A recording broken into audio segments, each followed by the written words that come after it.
Clash at the castle होने में बस अब एक दिन भी नहीं बचा यार। आज ही रात को 12:30 बजे इवेंट शुरू हो जाएगा एंड एज ऑलवेज इस वीडियो में आपको बताऊंगा सारे last minute shocks and surprises और रिटर्न्स के रूमर्स हमेशा ही सामने आते हैं, जिसमें से कुछ सही भी हो जाते हैं और काफी सारे नहीं भी होते, आप सबको तो पता ही है। लेकिन हाइप बनाते इवेंट की और हमें वही तो बनानी है। फिलहाल पहले आप मुझे बताओ किससे शुरू करें, रिटर्न से या फिर उन सरप्राइजेस से जिनके रूमर सामने आ रहे हैं। एक सेकंड, उससे पहले आज रात को 9 बजे मैं लाइव आने वाला हूँ, जिसमें कि हम क्लैश एट दी कैसल में होने वाले सारे मैचेस खेलेंगे WWE 2K24 में। मजा काफी आएगा। आ जाना टाइम पे, अलार्म लगा लो, ये जो करना कर लो, लेकिन आ जाना, ठीक है। तो अब फाइनली उन इंटरेस्टिंग चीजों पे आ जाते हैं और वो है सरप्राइजेस जो कि हमें इस इवेंट से देखने को मिल सकते हैं। फालतू टाइम वेस्ट नहीं करेंगे। पहला रूमर आ रहा है Chad Gable versus Sami Zayn के इंटरकॉन्टिनेंटल चैंपियनशिप मैच से कि भाई इस मैच में नहीं चैट गेबल जीतेंगे, वो तो है ही, वो तो मैंने आपको बैटिंग ऑड्स के थ्रू भी बता दिया था कि भाई वो फेवरेट हैं जीतने के लिए। ये कोई सरप्राइज थोड़ी है। तो सरप्राइज या शॉक तो ये है कि हमें चैट गेबल की ही फैक्शन के मेंबर ओटिस टर्न करते हुए दिख सकते हैं चैट गेबल पे इस मैच में। देखो हम सबको पता ही कि चैट गेबल काफी टाइम से लीडर बने पड़े कि भाई मैं चला रहा हूं, मैं तुम्हें सिखाता हूं, मैं ऐसा मैं वैसा, और काफी बेकार पेश आ रहे वो इन सारे अपने फेलो रेसलर से। और देखो ओटिस को अपनी नहीं पड़ी है, ये तो हमें देख के पता लग गया। चैट गेबल जितना भी उन्हें ह्यूमिलिएट कर ले, ओटिस फिर भी कुछ नहीं करते। ओटिस को मेनली गुस्सा तब आता है जब चैट गेबल अकीरा टोजावा या फिर मैक्सिन डुप्री को ठीक से रिस्पेक्ट नहीं करते। और रूमर के अकॉर्डिंग हो सकता है कि भाई हमें इस मैच में एक स्पॉट देखने को मिले जहां पे कि चैट गेबल या तो नाराज हो जाए इन सब पे, या वो इंटेंशनली और अनइंटेंशनली हिट कर दे इनमें से किसी सुपरस्टार को, जो कि ओटिस नोटिस कर ले। और अगर उन्होंने कर लिया फिर तो आपको पता है उनकी फिर जाएगी, और एक बार उनकी फिर गई फिर वो अपने आप की भी नहीं सुनते, अपने पेट की भी नहीं सुनते। डेफिनेटली वो चैट गेबल पे टर्न करेंगे और अल्फा अकेडमी का हमें स्प्लिट अप या ब्रेकअप देखने को मिल जाएगा, जिसकी हेल्प से सैमी ज़ेन अपनी टाइटल तो रिटेन कर लेंगे, ठीक है। आई नो काफी रूमर्स आ रहे हैं कि भाई next event money in the bank Toronto Canada से होने वाला है। सैमी ज़ेन शायद अपनी टाइटल यहाँ पे ड्रॉप कर देंगे, फिर वो मनी इन द बैंक जीतेंगे, वर्ल्ड टाइटल पिक्चर में जाएंगे। देखो कहने में सुनने में काफी अच्छी चीज लगती है, लेकिन प्रैक्टिकली देखा जाए तो पॉसिबल है, लेकिन चांसेस थोड़े कम लग रहे हैं मुझे पर्सनली। देखा जाएगा क्या होता है, let's see what we get. And इससे नेक्स्ट रूमर की तरफ मैं चलता हूं, जो कि इस women's tag team championship match से सामने आ रहा है, जो कि triple threat tag team match होने वाला है। वही हमेशा की तरह हर इवेंट से पहले ये रूमर सामने आ जाता है कि बियांका ब्लेयर या फिर जेड कारगिल कोई एक किसी एक पे टर्न कर सकता है इस मैच में। देखो यार ये रूमर तो हमेशा ही आता रहेगा, मैं आपको ज्यादा क्या ही बताऊं इसके बारे में। देखो ये टर्न पता किस पे डिपेंड करता है, ये टर्न इस पे डिपेंड करता है कि WWE बियांका और जेड की राइवलरी को कितना बिल्डअप करना चाहती है, और फाइनली कौन सा ऐसा इवेंट वो देख रहे हैं जहां के लिए मैच सेट कर सकती है। पहले मुझे लग रहा था एक बार के लिए कि शायद WWE इनका मैच समर स्लैम में सेट कर दे, लेकिन जिस तरह अभी तक सारी चीजें चल रही हैं, कहीं से भी इनके बीच कोई टेंशन, कोई भी बुरी चीज नहीं लगी कि भाई इनका ब्रेकअप हो जाए। सब सही चला हुआ है, अच्छे से वो डोमिनेट कर रहे हैं, अच्छे खासे चैंपियंस हैं, इनके बीच इश्यूज क्रिएट नहीं हुए हैं। और जितना अभी तक हमने ट्रिपल एच का फॉर्मेट देखा है वो लॉन्ग टर्म स्टोरी टेलिंग में बिलीव करते हैं। तो मुझे तो लगता है WWE से आराम से रेसलमेनिया 41 तक खींच देगी, और उसके आसपास कहीं हमें बियांका ब्लेयर और जेड कारगिल का टर्न वगैरह देखने को मिलेगा, और फाइनली ये एक दूसरे के अगेंस्ट जाएंगे। क्योंकि सोचो अगर क्लैश एट दी कैसल में ये टर्न हो जाता है तो हाँ टाइम तो अच्छा खासा मिल जाएगा समर स्लैम के लिए, लेकिन फिर लगेगा कि यार क्यों किया टर्न, कुछ बुरा चल रहा था क्या? आप चैंपियंस थे ना, आपके पास से टाइटल्स गई थी ना, आपको एक दूसरे से प्रॉब्लम थी, तो फिर वजह क्या थी टर्न करने की? फिर वो रस्ट सी चीज लग जाती है, जो कि मुझे नहीं लगता कि ट्रिपल एच करने में बिलीव करते हैं। इसलिए ये रूमर तो बार बार आएगा, अगर कुछ बहुत ही पुख्ता पता नहीं लगता तो मैं बार बार बताऊंगा नहीं अब आपको, ठीक है, इसके बारे में। एंड सीधा चलते हैं हम अब अपने नेक्स्ट रूमर की तरफ, जो कि इस वर्ल्ड हेवीवेट चैंपियनशिप मैच से सामने आ रहा है, जो कि इस इवेंट का सबसे ज्यादा हाइप्ड मैच है। भाई ड्रू वर्सेस डेमियन के वर्ल्ड टाइटल मैच में हमें सीएम पंक इंटरफेयर करते हुए दिख सकते हैं, जब वो ड्रू मैकिंटायर को एक और बार उनका एक बड़ा मोमेंट कॉस्ट करवा दे, जिसकी वजह से डेमियन प्रीस्ट रिटेन कर ले अपनी वर्ल्ड टाइटल। देखो यार इसकी पॉसिबिलिटी तो बहुत ही अच्छी खासी है, लेकिन मुझे पर्सनली कम इसलिए लग रही क्योंकि यार ड्रू मैकिंटायर के साथ ऑलरेडी एक कॉस्ट करवाने वाली चीज हो चुकी है पिछले क्लैश एट दी कैसल में। वहां पे भी सोलो सिकोआ ने गन डाल दिया था, बेचारे ड्रू मैकिंटायर चैंपियन नहीं बन पाए थे। इस बार सीएम पंक गन डाल देंगे, फिर वो चैंपियन नहीं बन पाएंगे। पिछली बार तो चलो फिर भी मान लिया एक बार के लिए क्योंकि वेल्स में हो रही थी वो, इस बार तो स्कॉटलैंड में हो रही है भाई, उन्हीं की कंट्री में। अगर ड्रू मैकिंटायर को दूसरी बार ले जाके भी मोमेंट नहीं दिया ना, तो मुझे नहीं लगता इसके बाद ड्रू मैकिंटायर का कोई मोमेंट आने भी वाला है। मेरे अकॉर्डिंग या तो सीएम पंक अगर वहां आ जाते हैं तब भी ड्रू मैकिंटायर चैंपियन बन ही जाएंगे, क्योंकि इस बार वो मेंटली प्रिपेयर्ड रहेंगे कि भाई सीएम पंक आएगा तब भी ध्यान नहीं देना उस पे, मैं अपना डेमियन प्रीस्ट पे फोकस रखूंगा, क्लेमोर वगैरह मार के जीत जाऊंगा। या तो मुझे लगता है सीएम पंक वहां पे अपीयर होंगे ही नहीं, शायद जजमेंट डे अपीयर हो जाए। मैंने आपको मैच एंडिंग्स वाली वीडियो में बताया था ना कि भाई जजमेंट डे वैसे तो बैंड है रिंग साइड से, लेकिन क्या पता वो फिर भी आ जाए, जिसकी वजह से डेमियन प्रीस्ट फ्रस्ट्रेट हो जाए कि भाई तुम क्यों आए यहाँ पे, मैं खुद नहीं चाहता तुम यहाँ पे आओ, मेरी मैचेस में इंटरफेयर करो, ऊपर से इस बार तो तुम बैंड भी थे फिर भी आ रहे हो। और इस सारी भसड़ में ड्रू मैकिंटायर अपर हैंड ले लें, जिसकी वजह से डेमियन प्रीस्ट पिन हो जाए और ड्रू बन जाए the new world heavyweight champion. मुझे इस चीज की पॉसिबिलिटी सबसे ज्यादा लगती है। सीएम पंक वाला सिनेरियो मेरे अकॉर्डिंग नहीं होने वाला clash at the the castle में, क्योंकि मुझे तो पर्सनली लग रहा है कि ड्रू यहाँ पे जीतने ही जीतने वाले हैं। अगर उन्हें हरवा दिया भाई, इससे गलत डिसीजन कोई हो नहीं सकता। बाकी इससे नेक्स्ट रूमर जो सामने आ रहा है वो है Cody Rhodes versus AJ Styles की WWE undisputed championship match, I quit match जो होने वाला है उससे कि भाई एजे स्टाइल्स इस मैच में टाइटल जीत सकते हैं। देखो मुझे नहीं पता आपने देखे होंगे कि नहीं देखे होंगे, लेकिन कुछ ऐसे मैचेस हमेशा हुए हैं WWE में जहां पे कि एक बंदा कुछ मोमेंट के लिए चैंपियन बन जाता है। वैसे भी आई क्विट मैच है ना, और एक रूमर भी सामने आया था, वो भी मैंने आपको बताया था, और एक मैच एंडिंग की पॉसिबिलिटी भी मैंने आपको बताई थी कि शायद एजे स्टाइल्स एक फेक आई क्विट सुनवा सकते हैं रेफरी को, जिसकी वजह से रेफरी को लगे कि यार अच्छा आई क्विट बोल दिया और टाइटल चेंज हो जाए, एजे स्टाइल्स बन जाए न्यू अनडिस्प्यूटेड चैंपियन। लेकिन बाद में जब रेफरी रिप्ले वगैरह में देखे कि भाई एजे स्टाइल्स के पास तो एक प्री रिकॉर्डेड क्लिप थी, और फिर ये मैच रीस्टार्ट हो जिसमें कि फिर कोडी रोड्स अपर हैंड ले और वो फिर एजे स्टाइल्स को हरा के आई क्विट बुलवा के फाइनली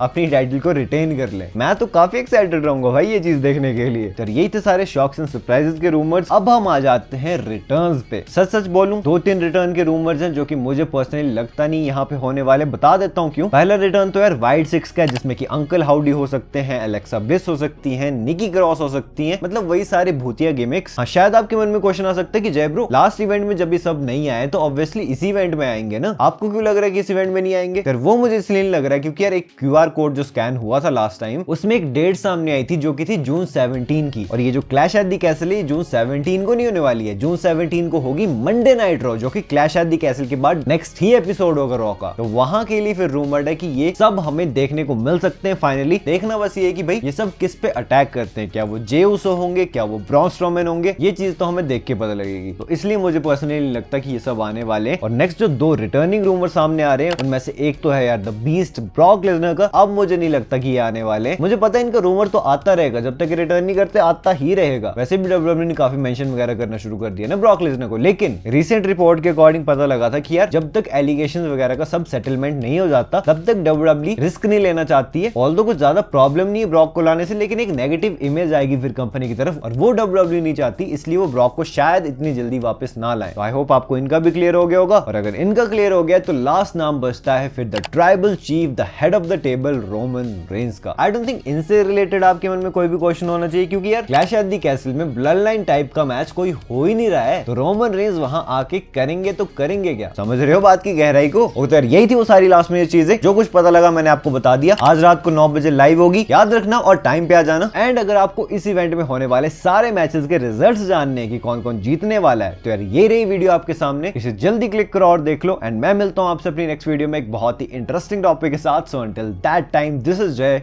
साइनिंग आउट।